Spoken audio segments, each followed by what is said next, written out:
안녕하십니까. 맘편의 원장 김동욱입니다. 오늘은 약물치료에 대해서 조금 얘기를 좀 해볼까 합니다. 약물치료에 대해서 다른 게 아니라 최근은 아닌데 2018년 논문인데요. 그래서 아마 제가 볼 때는 같이 살펴보기에 상당히 괜찮은 내용이지 않을까 해서 저희가 준비를 해봤습니다. 제가 예를 들면 이제 외래 진료나 이제 봤을 때 질문 중에 하나가 이 약을 먹어도 괜찮은지 이제 물어보시고요. 그래서 그런 부분들을 저희가 대답을 드릴 때 막연하게 괜찮다고 얘기를 했을 때 이게 정말 신뢰도 이런 것들이 생각보다 높지 않은 생각이 들어가지고 그래서 이제 뭐 미심쩍게 보시는 분들도 있고 해서 그러니까 제 생각엔 차라리 그럴 바에는 이제 의사들이 어떻게 약을 결정하게 되는지 그 부분들에서 조금 알아보게 되는 과정이지 않을까 하는 생각을 하게 됩니다. 논문이라는 게 뭐 전반적인 걸 봐야 되지 논문 하나가 어떤 뭐 이렇게 완전한 진리를 드러내는 건 아니고요.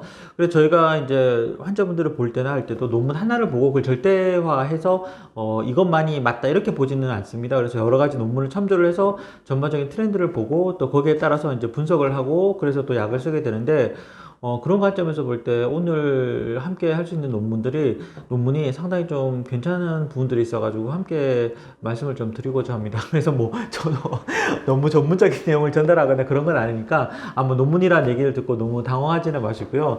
가벼운 마음으로 보셔도 충분히 이해할 수 있는 내용들이니까 너무 걱정하지는 마시고 함께 살펴보도록 하겠습니다.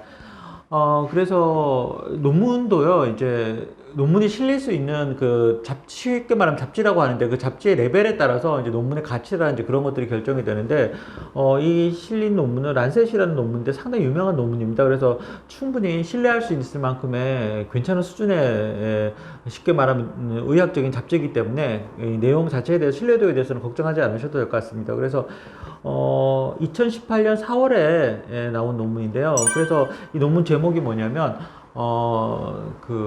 급성기 우울증에 관해서 21개 항우울제를 모두 다 비교를 했습니다. 그래서 어떻게 비교를 했냐면, 약을 먹고 나서 첫 번째가 이 플라시보라고 하죠. 그 연구를 할 때 처음에 플라시보를 먹은 군이랑 그리고 진짜 약을 먹은 군이랑 이제 그렇게 연구를 해서 두 개가 실제로 효과가 있는지 비교하는 군입니다. 물론 약을 드시는 분이 이게 플라시보인지 아닌지 알 수가 없는 부분들이 있고요. 또 한편으로는 그 헤드 투 헤드 테스트라고 해서 실제적으로 이 약과 이 약이 둘 다 실제적으로 시판되는 약인데 정말 효과가 있는지 한번 비교하는 논문입니다. 그래서 이게 사실은 이렇게 비교하기가 쉽지가 않은 부분들이 있습니다. 그래서 왜냐하면 이제 여러 가지 이견들이 있을 수 있고요. 또 이 제약회사 간의 미묘한 알력들이 있기 때문에 정말 함부로 이제 연구 결과가 나왔을 때 여러 가지 좀 영향을 무시할 수 없는 부분들이 있어서 차라리 플라시보랑 비교한 연구들은 상당히 많이 진전되어 있는데 생각보다 정신과 약물 중에서 헤드 투 헤드라고 해서 이제 약물과 약물끼리 비교한 연구 결과를 찾기 쉽지가 않은 부분들이 있습니다. 근데 이 논문 같은 경우에는 상당히 많은 헤드 투 헤드 테스트랑 또 플라시보랑 비교한 모든 논문은 아니고요. 상당히 많은 양의 연구들을 종합해서 오랜 기간 동안 많은 환자분들에 대한 투여된 약물을 통해서 얻은 결과물이기 때문에 그 부분에 대해서 좀 신뢰를 할 수 있지 않을까 하는 말씀을 좀 드리게 됩니다. 그래서 쭉 보면요, 이 논문이 백그라운드를 보면 우울증에 대해서 주로 연구를 했고요. 그 항우울제를 투여받고 있는 환자분들을 대상으로 했고, 그리고 조울증이라든지 다른 정신과적인 증상이 심한 경우에는 대부분 배제를 했습니다. 그래서 순수하게 우울증 환자들로만 구성된 단일한 군을 가지고 연구를 했고요.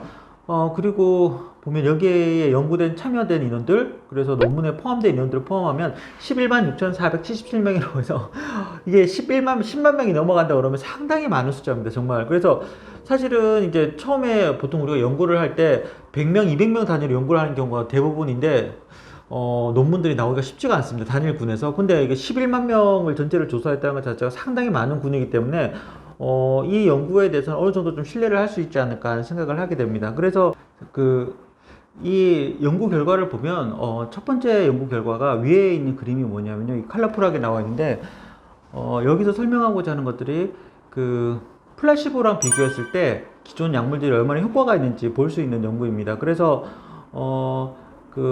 X축이라고 볼 수 있죠. 밑에 주고 있는 건데 효과가 어느 정도 있는지, 그리고 Y축이라고 있는 분들이 얼마나 이 수용성이 높은지 저희가 이제 확인을 한 그림인데요. 여기 보면 22번이라고 써 있는 이 부분이 플라시보입니다. 그래서 보시면 아시겠지만 효과적인 면에 있어서 다른 약물들이 모여 있는 군에 비해서 확연히 떨어져 있는 부분들이 있습니다. 그래서 이것들을 보면 실질적으로 플라시보랑 다른 약물들이랑 봤을 때 상당히 차이가, 효과적인 면에서 차이가 입증될 수 있다고 볼 수 있습니다. 그래서 이 논문을 보면서 우리가 알 수 있는 부분은 뭐냐면, 많은 분들이, 정말 많은 분들이 저희들한테 오셔가지고 하시는 말씀이 정신과 약물은 하나의 환타지다. 그래서 먹어서 막연히 좋다는 그런 심리적인 효과 이외에는 별게 없다고 말씀하시는 분들이 상당히 많으신데, 근데 실질적으로 의사들 입장에서 임상적인 연구를 해보면, 특히 요즘 나오는 약물들 같은 경우에는 플라시보군과 비교했을 때 확연히 효과가 더 나은 부분도 있다는 부분들을 이해를 좀 해주셨으면 좋겠습니다. 그래서 약물 하나가 시판이 되고 여러분들한테 투여되기 위해서는 정말 많은 그 확인하는 과정을 거쳐야지만 나올 수 있는 부분들이고요. 그래서 특히나 요즘에 나오는 약들은 그런 면에 있어가지고 상당히 많은 연구가 진행된 부분이라는 부분들이 이해를 좀 해주셨으면 좋겠습니다. 그래서 저희가 가장 오늘 이 21개라고 그랬는데 다 설명드릴 수는 없고요. 저희가 저번에 새로운 약으로 설명드렸던 게 아곤멜라틴과 그리고 브린텔릭스, 그리고 그 프리스틱이라고 하죠. 그 각 성분이 있는데 그 부분들에 대해서 최근에 나온 약물 위주로 말씀을 좀 드리겠습니다. 그래서 여기서 보면 제일 기준이 되는 약물이 에스시탈로프람이라고 해서 그 렉사프로와 관련된 약인데 8번이 그 효과를 보여주는 거고요. 8번이 지금 가려 요 정도 위치에 놓여 있습니다. 그래서 효과적인 면도 그렇고 전반적으로 안정성도 좀 괜찮은 부분들이 있다. 그렇게 보시면 되고요.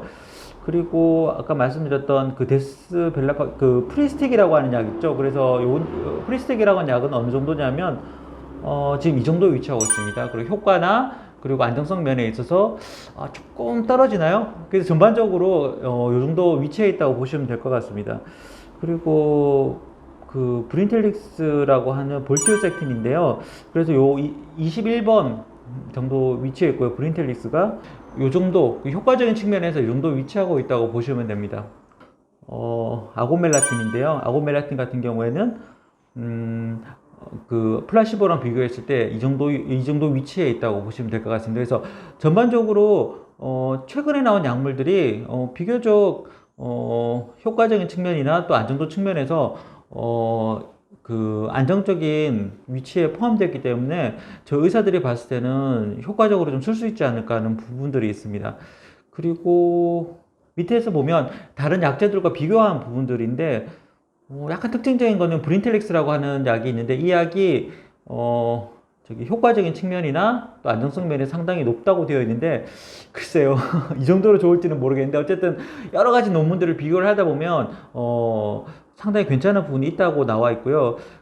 아마 오늘 이 논문을 통해서 말씀드리고 싶은 부분들은 플라시보보다는 대체로 모든 약물들이 다 효과가 있는 부분들이 있고, 또 최근에 나온 약물들의 효과나 안정성이 이런 것들이 충분히 믿을만하고 논문은 데이터상에서 안정성이 이런 것들이 입증된 부분이 있다는 부분들을 구체적인 그래프를 통해서 좀 설명을 드리고 싶었습니다. 그래서 이제 사실은 제가 쭉 써보면요, 최근에 나온 약물들이 확실히 이제 초기의 증상을 호전시킨 데는 좀 더 효과가 나은 것 같고요. 그리고 장기간 복용했을 때 인지적인 부분들에 있어서 영향이 좀 더 나은 부분들이 있는 것 같습니다. 그리고 아마 또 저희 병원에 오시는 많은 분들이 이제는 제가 저번에 보여드렸던 그 유튜브 영상 속에서 새로 나온 약들에 대한 특성을 보시고 상당히 많이 공부를 하고 오시더라고요. 그래서 이제 각자의 약의 특성이나 그런 것들에서 알고 또 원하시는 부분들이 있으시더라고요. 그래서 아마 이런 부분들을 볼 때 제가 볼 때는 좀 뿌듯하기도 하고요. 또 한편으로는 이게 너무 많이 알고 오시니까 의사 입장에서 좀 부담스럽기도 한데, 근데 아마도 제 생각에는 새로 나온 약들을 적극적으로 활용하는 걸 통해서 좀 더 나은 삶의 질이 되올 수 있다면 확실히 긍정적인 변화가 아닐까 하는 생각을 하게 됩니다. 그래서 만약에 최근에 약물 치료에 대해서 또 받아보고 싶다든지 또 궁금한 점 있으시면 저희 맘편하는 의원에 오시게 되면 저희가 또 설명을 드리고 또 같이 치료 방법들을 찾아 나갔으면 좋겠습니다. 그래서 이제는 의사라는 직업, 또 정신과 의사라는 직업이 어떤 절대적인 권위라기보다는 현재 나온 방법 중에서 가장 나은 방법들을 여러분께 찾아드리고 또 같이 그분들을 공유할 수 있는 어떤 그런 쪽으로 발전해 나가지 않을까 생각을 하게 됩니다. 그래서 아마 그런 과정들을 통해서 좀 더 치료의 질을 높이는 그런 과정으로 이해해 주시면 감사하겠습니다. 지금까지 시청해 주셔서 감사드리고요. 좋아요와 구독 꼭 눌러주세요. 감사합니다.